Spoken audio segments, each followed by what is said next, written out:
Amigas y amigos, tengan ustedes muy buenos días. Y aquí estamos, una vez más, con A Viva Voz, un espacio dedicado a la reflexión sobre culturas, artes y temas de contingencia. En esta ocasión les traigo un nuevo cuento. Se llama Amor en tiempos de perros. Les pido, como siempre, que se pongan cómodos, se concentren, cierren sus ojitos y comiencen a imaginar la historia que les voy a contar. Vamos a la acción. Cuando contempló a la criatura en sus brazos, con su conciencia a medias, sintió de súbito deseos de llorar, de escapar lejos de ese hospital frío e inhóspito. Pero algo la contuvo y solamente consiguió ceñirla en su vasto seno. «Pobrecito mi niño», murmuró. Que tuviera vida le dolía, porque aún no había perdido la noción de la muerte que rondaba amenazante por el borde de la cama. Si bien para cualquier madre parir podría ser el acontecimiento más bello, más puro y más feliz de su vida, no obstante, para Genoveva, en esa hora menguada, las cosas eran muy distintas. Por amor, había decidido traer al mundo a un niño que encarnaba lo más profundo que sentía por ese hombre que no le pertenecía ni nunca más volvería a ver. ¿Qué importa que mis sueños se hagan añicos, que nadie esté a mi lado, que todos me juzguen y me condenen?, reflexionaba en su desazón. Lo que sí le inquietaba a más no poder era el hecho que en esos tiempos las probabilidades que un recién nacido pudiera sobrevivir eran escasísimas. De sobra lo sabía y eso la hacía sentir al borde de un despeñadero.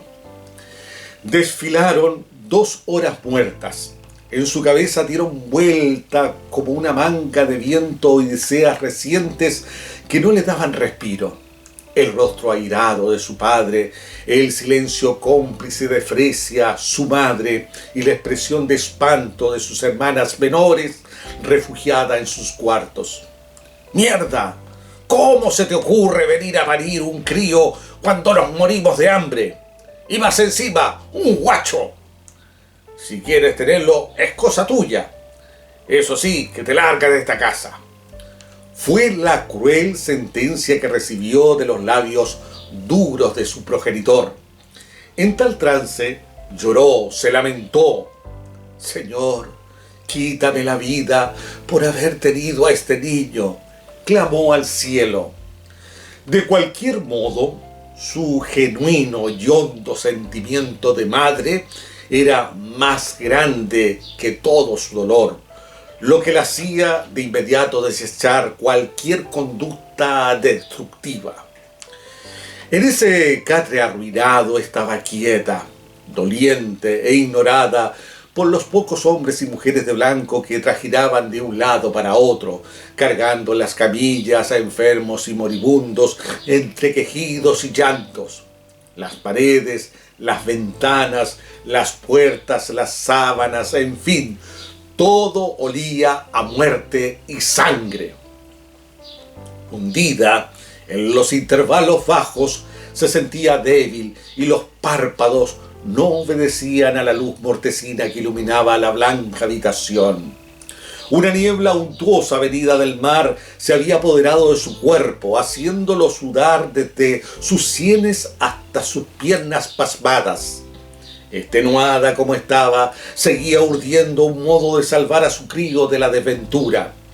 La verdad que si hubiera algo terrible en su cabeza, era su tenacidad interior. Por eso no podía dejar a la deriva esa carne de su carne. Para entonces el hospital estaba apostado en la zona alta del puerto, al lado de unos murallones de piedra y arena. Desde allí se podía observar el escarpado borde costero, la imponente torre de la iglesia San Gerardo, las casitas de tablas astillosas enarbolando sendas banderas negras y también las otras, las más suntuosas que sobresalían por sus colores, sus singulares miradores y su ostentación. En otra órbita, abstraído al ambiente enrarecido, el inocente dormía en un sueño plácido, con su rostro amoratado y su piel tan delicada que parecía que la brisa cortante y fría podría en cualquier instante llegar a herirlo. En todo caso, la abundante y ondulante cabellera de la mujer, como si fuese una enredadera protectora, caía sobre el frágil y pálido cuerpecito que navegaba en una supuesta floresta copada de mariposas y pájaros, oriundo de las arboledas más bellas y frondosas jamás imaginadas. Sin que ella se diera cuenta, el cansancio la rindió. En tal estado sintió que el flujo de la vida pulsaba en su respiración y en el resto de sus sentidos. En ese breve período intentó encontrar la serenidad y el silencio, pero cuando se encaminaba por ese sendero onírico, una mano fuerte le remeció el hombro. «Señora, ¿me escucha?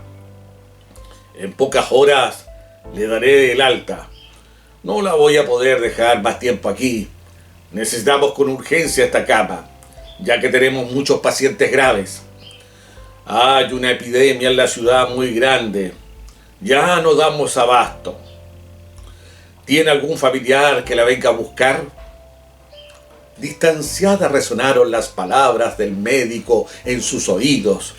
En esa situación no supo qué responder, ni menos sabía qué iba a hacer. Sin más, atinó a fruncir el ceño y a bajar la vista, como si intuyera que algo terrible le podía pasar. Un poco antes que aclarara el sol en el horizonte, unas manos raras la vistieron con su humilde ropaje. Detrás, en el más completo mutismo, un hombre de tez tostada la trasladó por un interminable pasillo hasta la puerta central. Sus piernas estaban enclenques. Avanzaba indecisa con su niño en los brazos, cubierto completamente con una mantilla blanca. «Váyase con cuidado a su casa», una voz ronca le advirtió. Después sintió unas palmaditas en su espinazo y unos pasos que se alejaron. Aún con las dolencias del parto, solitaria, parada como un mástil, con una mano apoyada en los barrotes de fierro forjado de la verja, tendió la vista para todos lados. No tenía claridad qué rumbo iba a tomar. Se sentía anestesiada con el dolor, encallada como un bajel y más desconcertada que nunca. ¿A quién podía implorarle ayuda? No había nadie alrededor. De improviso, a muy corta distancia, divisó un gato negro. Su lomo estaba lleno de cicatrices y le faltaba la oreja izquierda. «Gatito, gatito, dime, ¿qué camino debo seguir?», murmuró. Con esa sensación de abandono a cuesta y su juicio nublado, se atrevió a hacer una pregunta un tanto desatinada al animal de aspecto desagradable.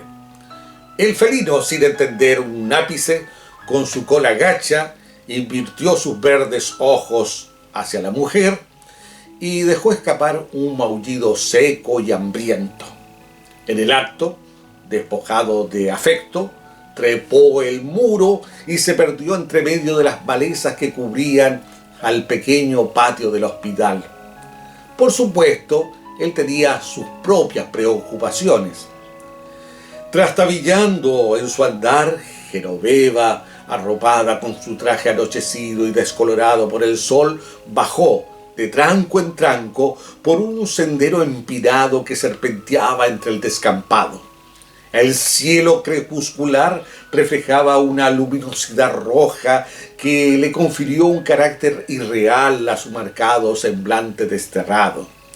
Aparentaba estar bañada por un aura enigmática que hacía recordar a los espejismos que se despliegan en la superficie del desierto. Caminó un lapso con sus ojos de niebla, reconociendo vagamente algunas casas humildes que yacían dispersas. hasta que llegó a una chacra protegida por una empalizada. Un hombre bajo, de mediana edad, arrancaba con sus rústicas manos la mala hierba espesa que cubría el terreno. Descansada en la cerca, pensó en solicitarle ayuda, empero, antes que lo hiciera, el sujeto al mirarla de reojo hizo una mueca indefinible con su boca desdentada. Luego dio vuelta a la espalda y sin escrutarla se ocultó en una casucha que con un solo soplo de aire podía derrumbarse. El sentimiento de abandono caló más profundo en su ser. Pese a todo, respiró hondo, no podía permitirse entrar en el desaliento. Permaneció un mediano rato retomando fuerza. Aturdida por la angustia, de vez en cuando miraba sin ver a las gaviotas que retornaban del cerro al mar. Su mente buscaba abatida una luz, un gesto o una palabra solidaria, mas todo estaba desolado. Su mínima conciencia le aconsejó seguir su camino, aunque éste resultase nuboso. En eso estaba, sobre la explanada de una calle larga que terminaba en la playa, cuando vio que se acercaba una hembra alta, gorda, de hombros anchos, vestía un traje ceñido al cuerpo, color rojo encendido y con lentejuelas. Tenía la barbilla fijada al pecho y su pelo rubio coloreado le bajaba sobre el cutis visiblemente marcado como consecuencia de un encuentro reciente con la viruela. Una vez a su lado, la extraña, sin ningún recato, con sus ojos duros y afilados, le echó un vistazo de pies a cabeza. «Oye, hijita, vete de aquí. No quiero que me espantes a los clientes. Hay algunos que pasan tempranito por aquí. Ya, fuera». Con la boca torcida, le ordenó. Genoveva cayó la boca. Estaba tan débil que no era capaz ni siquiera de balbucear una sílaba. Agachó la cabeza, sujetó con más ímpetu a su hijo y reanudó desalentada su marcha cuesta abajo. Habían dado no más de una cuadra y media cuando chocó de frente con el cementerio. Sus paredes estaban derruidas, como si hubieran sufrido una arremetida de un terremoto. Una cruz de madera carcomida y grande reposaba sobre las ramas de un árbol mustio, tal si algún piadoso la hubiese dejado ahí después de un cataclismo. Aliviada se sentó sobre una piedra grande y besó la frente de la criatura. De rebato, confundidos por las sombras y los muros tumbados, aparecieron dos muchachos flacos y mal vestidos. Venían apurados, brincando por sobre tantos obstáculos que había en el terreno baldío. Cerca de la cruz se detuvieron. Uno de ellos, el más desgarbado, desembolsó de un costal un terno y un reloj de cadena. «Cabrito, no estuvo mal el trabajito, ¿eh? Mira, no es mucho lo que hemos conseguido, pero con esta ropa y con este relojito podremos salvar el puchero de unos días, pues, ¿no? Peor es mascar laucha, ¿no?», comentó con mucho entusiasmo y se sobó las manos. El otro, el más desnutrido, con unas risitas burlonas y un golpe de puño en la palma de su mano, celebró la ocurrencia de su compinche. «Ojo al charqui, cabro, en cualquier momento entierran a otro ricachón», afirmó el sujeto del saco. Sin más demora, gritando improperios al viento, retomaron la carrera hasta extraviarse por un pasaje estrecho. Muy pronto, el bebé se despertó como si hubiese recibido un pellizco muy fuerte. Empezó a llorar a mares. La madre, llena de preocupación, lo meció, pero no consiguió aquietar su estado. Afligida, le hizo arrumaco con 100 divinas pluralidades que solamente las mamás saben hacer, pero ni con eso logró sosegarlo. Desconcertada, recurrió a un último recurso. Se desabotonó la parte superior del vestido, dejando al descubierto sus medianos senos. Con premura le puso el pezón en sus pequeñitos labios. Por arte de magia, el bebé, sin titubeo, con la boca bien abierta, chupó con hambre la escasa leche que salía. Una que otra vez paraba para coger aire y reconocer que estaba riquísima. No había transcurrido ni 2 minutos cuando los labios se desprendieron de la tetilla con un nuevo llanto. Ya no había más leche y el chiquito se sentía insatisfecho. Volvió a mecerlo mientras entonaba una nana. Con todo, el angelito no puso freno a su queja. En eso estaba cuando súbitamente advirtió a su costado a un sujeto cincuentón, muy alto, de pelo cano y silueta esperpéntica, que semejaba retorcerse hacia su sombra. La miraba fijamente con sus pupilas alucinantes. En un comienzo se asustó, empero a los 2 segundos lo reconoció. Era ni más ni menos que Caricari, el chiflado del pueblo.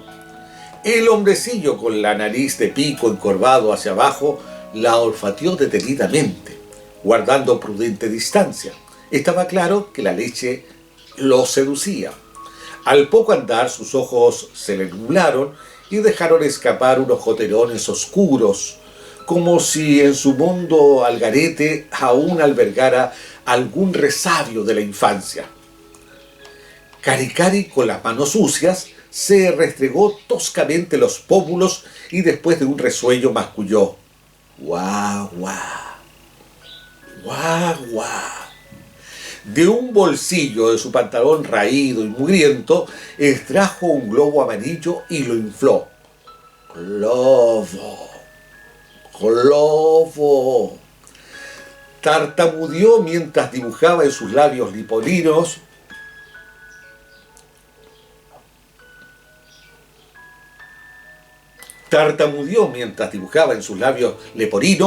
una sonrisa similar a la de un buen niño, pero a la vez triste.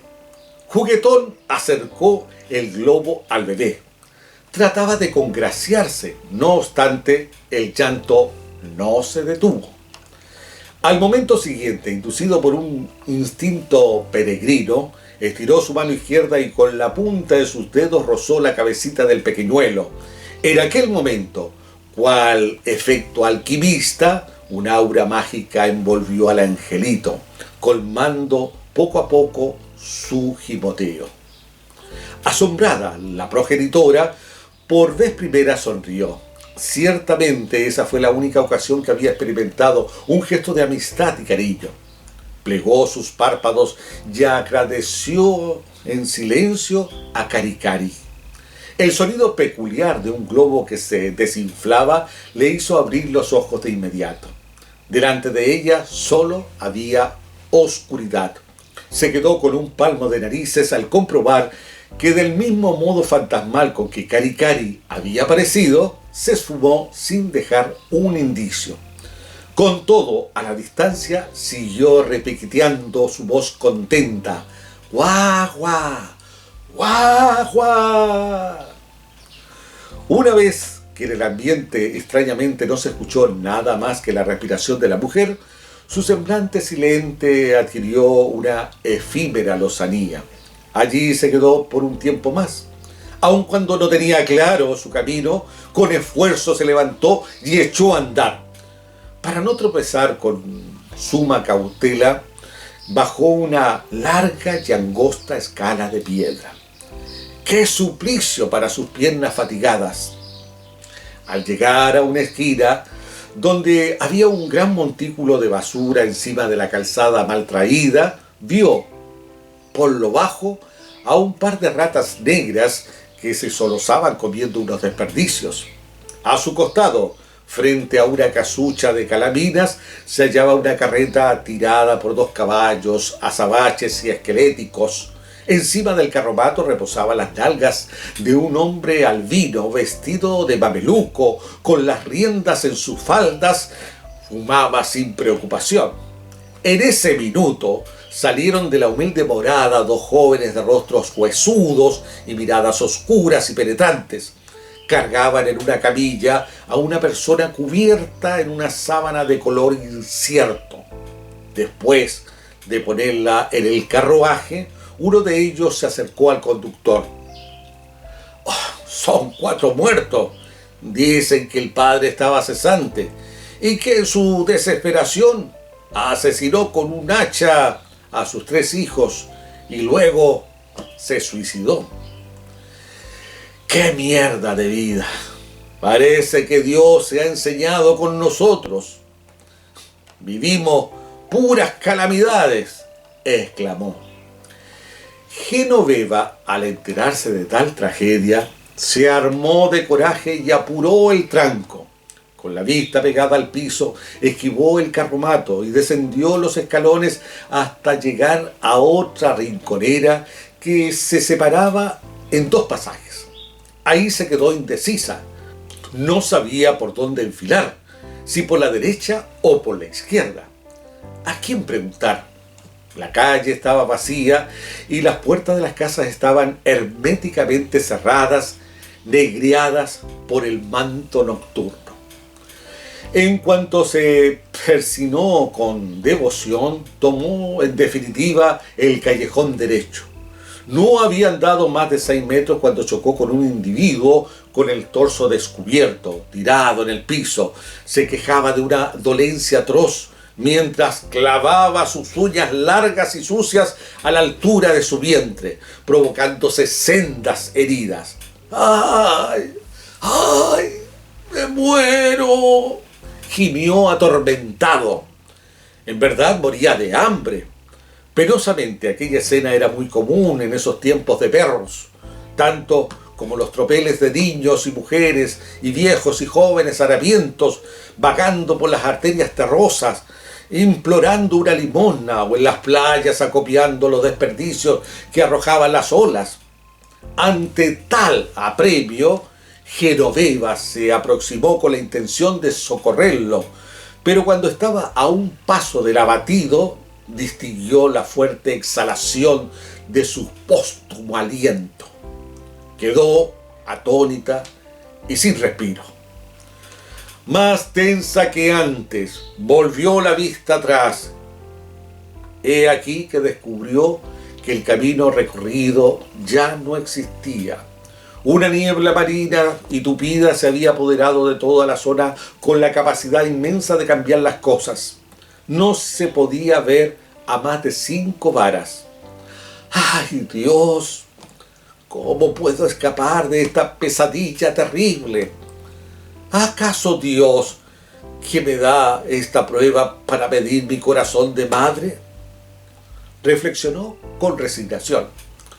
Besó una y otra vez al recién nacido y con un mínimo de arresto lo alzó a las alturas suplicando a la providencia una clemencia que tardaba en aparecer.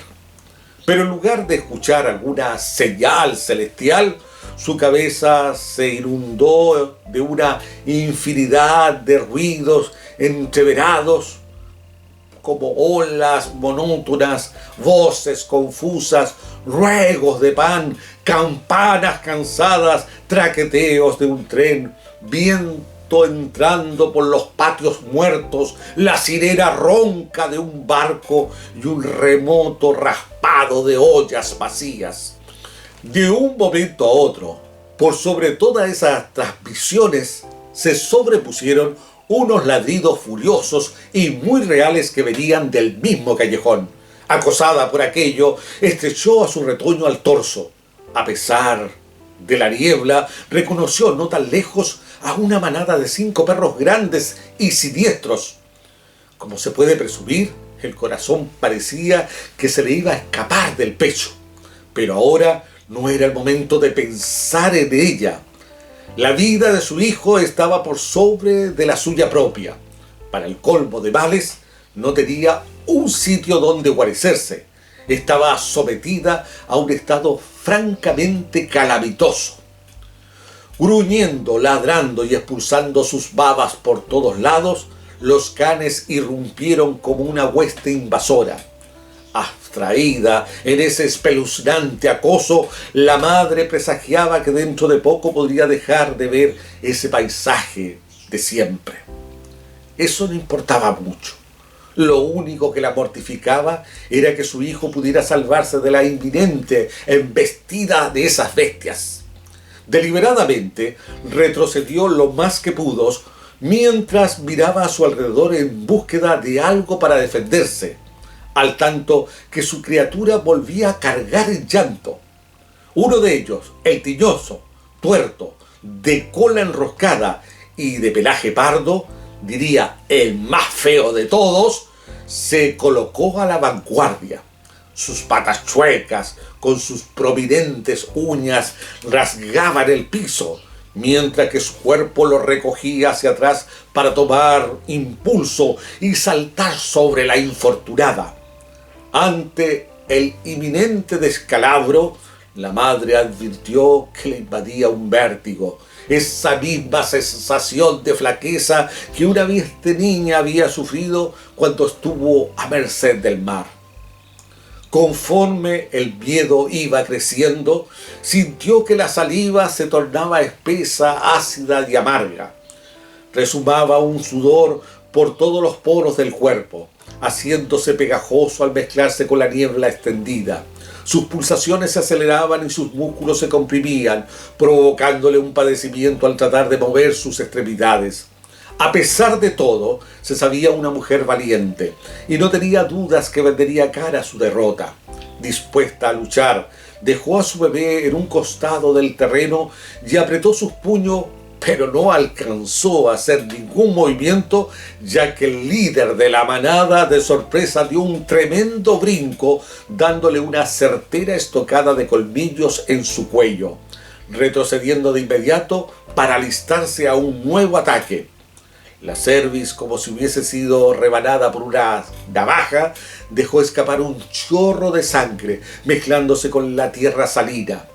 La desventurada, con una mano trató de comprimir la herida, pero estaba tan débil que a los segundos se desplomó, con el corazón a punto de detenerse. Ahora, los sanguinarios brutos tenían el campo libre para saciar su hambre, esa hambre tan demoledora como aquella que sufrían los pobladores de esos lares. Cuando el infausto telón parecía caer en el callejón, por esos azares de la vida, sobrevino lo inimaginable. Vaya a saber de qué lugar remoto apareció una perra blanca, corpulenta, peluda y despeinada, al que al percatarse de la desalmada cacería, lanzó un ladrido impetuoso como si fuese una leona guerrera. Impresionados sus pares por el vozarrón, echaron por un momento marcha atrás. Ella, antes que reaccionaran, brincó como una atleta de salto largo hasta llegar justo delante del desamparado. Estaba dispuesta a defenderlo de la misma manera como si lo hubiese hecho con su propio cachorro. De pronto, frente a frente quedaron la chascona y el tuerto. Por la proximidad o quizás por el miedo, ambos permanecieron detenidos por unos segundos, mostrando sus fieros dientes y ladrando esporádicamente, mientras tanto los demás retrocedían expectantes. Era una demostración de poder y coraje. El tuerto trató de morderle las patas a su contrincante, pero en la intentona su cuello terminó en el hocico de esta, quien aprovechó el error para zarandearlo y herirlo gravemente en varias partes de su organismo debilucho. Instintivamente, el perro de un solo ojo se detuvo y retrocedió, aullando de dolor. Más segura que nunca, la vencedora se atrevió a adelantarse mucho más con su dentadura bañada en sangre. No fue necesario lidiar más, pues el resto de la pandilla, al ver que el líder se batía en retirada con sus patas vacilantes y quejándose de sus heridas, bajaron sus testas, apretaron sus hocicos y, refunfuñando por su derrota, caminaron detrás del vencido. En el intertanto que se desenvolvía el sanguinario combate, un torrente oscuro avanzaba hacia la conciencia de la mujer, desbaratando toda luz y convirtiendo su organismo en un lastre pesado e inerte. Sus lunas desorbitadas e inflamadas saltaban de sus órbitas y sus pensamientos se enredaban en una maleza fosca. Todavía caliente su cuerpo en sagüe, rubiaba el amparo de su hijo. Tan solo su tosuda resistencia retrasaba la asunción de lo inevitable. En sus últimos instantes de existencia, entre medio de imágenes amorfas y confusas, con un hilo de vista creyó ver a un ángel blanco, de melena ensortijada, pero sin alas. La contemplaba caria alegre, al tiempo que le acariciaba con suavidad sus manos y su rostro. Ángel mío, por compasión, protege a mi niño, balbuceó. Lo veraz es que el ángel que suponía presenciar no era ni más ni menos que nuestra perra heroína, que se había aproximado a ella, dándole lengüetazos de piedad. Pasado ese gesto tierno y conmovedor, la chascona viró su cuerpo hacia el niño, que lloriqueaba desconsoladamente, y cual loba Luperca que amamantó a los gemelos Rómulo y Remo, se acostó a su lado, de tal manera que éste pudo alcanzar con sus labios las tetillas.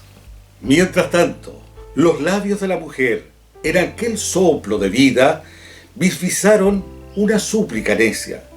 Después, en un brío escuálido, elevó su mano venosa al cielo y esbozó en el aire algo parecido a un rostro diminuto, al paso que un leve y diáfano sonido equivalente a una cadencia dulce y materna emergió de su glotis. En ese punto dramático, imaginó que unos labios diminutos, ocultos en la neblina, le succionaban suavemente sus senos, haciéndole brotar un hilillo de lactosa densa, compuesta por átomos etéreos que cobijaban una mezcla de caricias, gestos, llantos y risitas. Entregada a esa quimera, sus párpados se encogieron contra las cuencas de sus ojos, desnudando el deleite del amor de madre que redimía en el sacrificio. Entonces su débil corazón se abrió de punta a punta y dejó que todas esas cosas insignificantes de su hijo la penetraran por sus vasos sanguíneos, desterrando grado a grado el miedo y los latigazos de esos tiempos de perros. Paradójicamente plena, una sonrisa tomó estatura en sus labios casi incoloros, como si sus congojas se fundiesen en una onda cálida de sangre que por última vez conmovía sus penas. Ni más ni menos, a la misma hora que todo aquel gentío en procesión subía, con sus cabezas gachas y rostros sombríos al vapor sin destino, y los facinerosos salían borrachos de júbilo del palacio de cristal, el celaje cortó su rostro, sus labios se paralizaron y su vista quedó encallada en una mancha blanca y cristalizada. Pero nada termina del todo, nada, menos el amor de madre. Allí está, pues, quieta y fantasmal, emboscada en las casas añosas del puerto. Todos los días gira, corre y vuela con su niño en el aire, amagando el destino funesto de la profecía, la que jamás podría lapidar el olor de nuestras coronas de cúpulo. Muy bien, este es el cuento que les traje, Amor en tiempos de perro, y tiene que ver también con un periodo de la historia de nuestro puerto, de Iquique, periodo amargo, las primeras décadas del siglo pasado, cuando entramos en una crisis económica, una depresión mundial, pero también cuando hubo aquí en esta zona muchas enfermedades, muchas pestes, como la peste bubónica, entre otras, y que diezmó a la población y que profundizó la pobreza y la miseria en este poblado. De allí justamente uno toma una parte de la historia para fantasear este cuento que tiene de verdad y también de fantasía. Bueno, espero que les haya gustado y yo también, gustoso, quiero volver a estar nuevamente con ustedes aquí en A Viva Voz. Hasta siempre, amigas y amigos.